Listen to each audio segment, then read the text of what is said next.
Kırgızistan'dan. Azatlığa kırgızım kantip jettin.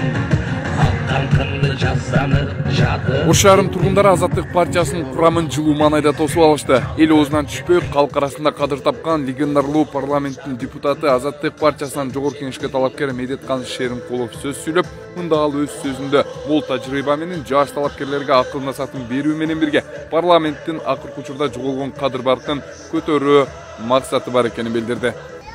Мен 15 жыл депутат болгон кишимин. Кыргыз Республикасынын бийлик башынын эң чокуларына жеткен кишимин. Менин шайлоого чыгып жатканымдын себеби бирөө эле айланайын. Ушу болгон билимимди, илимимди, тажрыйбамды бир убакта Кыргыз мамлекетин түзгөн, Кыргыз тарыхында легендарлуу парламент деп Кыргыз тарыхында калган парламенттин деңгээлине жеткирсек, Кыргыз парламенти 30 жыл мурда дүйнөдөгү парламенттердин арасында кадыр баркы өтө жогору, бийик. Ошол жердеги иштеп жүргөн депутаттардын кадыр баркы, эл алдындагы алардын болгон ишеними кереметтей сый урматтагы депутаттар эле.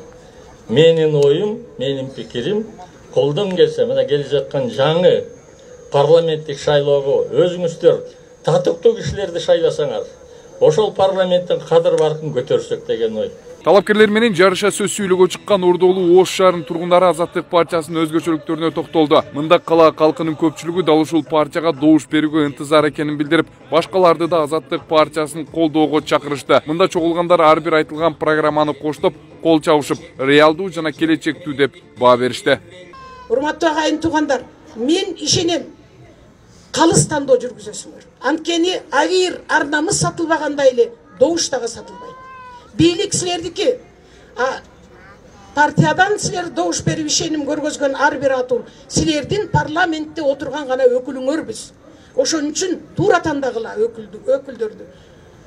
Мен ишенем Азаттык партиясын тандайсыңар деп. Азаттыкка добуш бергиле. Бюллетендеги номеру 10-чу Азаттык партиясына, анын ичинен тандаган көңүлүңөргө жаккан кандидатка добуш бергиле. Азаттык партиясын колдойбузбу? Менин мекендештерим, жердештерим, эгерде биз бакубат жашайлык десек, ошол жашоону эми силер гана оңдой аласыңар. Бийлик оңдой албайт. Саясатчылар да оңдой албайт. Анткени бийлик силердин колуңарда. Ошол бийлигиңерди бийлик болгону 3 жолу силерге мүмкүнчүлүк берет колдонгону. Күчтүү парламент. Мыйзам ченеминде элге, мамлекетке иштей турган мыйзам ченемдерди чыгарып, элибиздин эркиндигин ушунчалык көздүн карагындей сактоо менен бакубат жашоого алып келебиз. Ошон үчүн урматтуу менин жердештерим, силердин тандооңор Азаттык. Биз силерге ийгилик каалайбыз. Силерди баарыңарды билебиз. Баарыңарды электен өткөргөнбүз, баары түшүнөбүз. Силерге ишенебиз, чын жүрөктөн шайлап беребиз. Кудай кааласаңар, абдан такшалган, өнүккөн, колунан баарды иш келе турган кандидаттар келиптир. Биз буларга добушубузду беребиз. Урматтуу кандидаттар, сиздерге ушу ак жол турмушуңарда ушу шайлоодо түбөңүз узун ак жол болсун. Мен ушул партияга жан дилим менен кызмат кылып, баарыңар айтып, бул Кыргызстандын келечеги үчүн дуас берип, азыр партиялар көп барбайт. Мен ушунун составын угуп гана чуркап келдим. Силерге да келгенге рахмат. Мен ойлойм, баардыгыбыз ойлонуп, уже татыктуу жолду тандап алабыз деп. Чоң рахмат эжеке.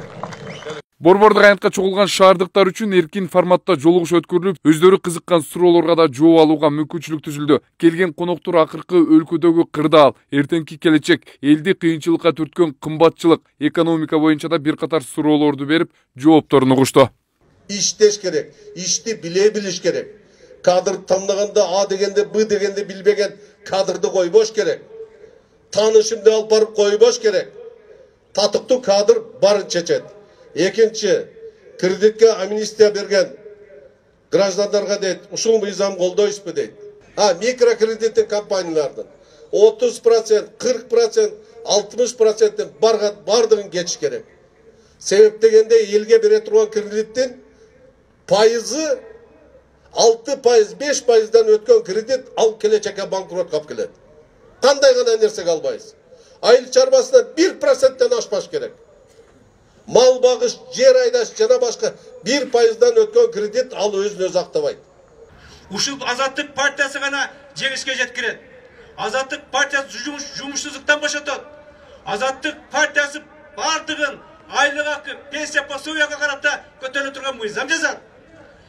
Биз экономия көрөнүп тура турган мыйзамдарды жазып, инвестицияга шарт түзүп, жумуш менен камсыздап турган партия. Ошондуктан мен көп сүйлөбөйүн. Лидер катары аяктап атам. Баарыңарга ийгилик каалайм. Ден соолук каалайм. Тургандардын бардыгы бүгүнкү ошо Сталиндин полководеси маршал Жуковдай. Бизде 2 легендарлуу парламенттин төрагасы кетип атат. Мен кайталап коеюн.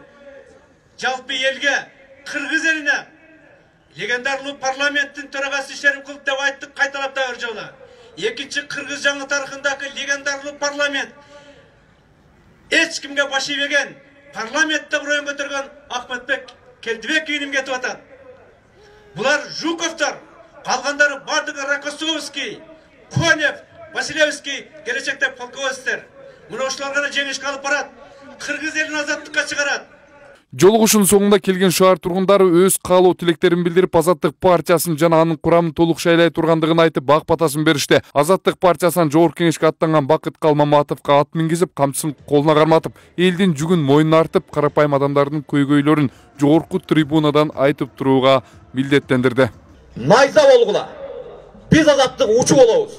Сайган жериңерге сайлабыз. Көрүп атасыңар балдарды. Бири дагы майтарылбаган балдар. Өзүнүн тагдырын өзү жасаган балдар. Турмуштун тепкисин, сабоосун жеген, турмуштан сабак алган балдар. Тең жарымы бийликтин кугунтуун жеп, не деген гана күндөрдү көрбөгөн балдар. Булар Аллахтан башка эч кимден коркпогон балдар. Эч ким сындыра албаган балдар, улан кыздар чогулду. Менин бүгүнкү колума толгону ушул бүгүнкү эң негизгиси ушул жерге келип катышкан ушул Азаттык партиясынын толук курамы мага абдан көңүлүмө толду.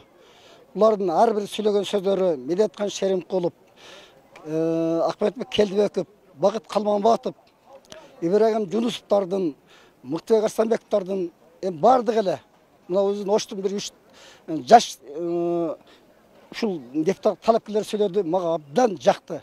Булар чын-чына келгенде ушул бүгүнкү күндөгү эң бир ушул көйгөйлүү маселелердин бардыгын айтып токтолушту.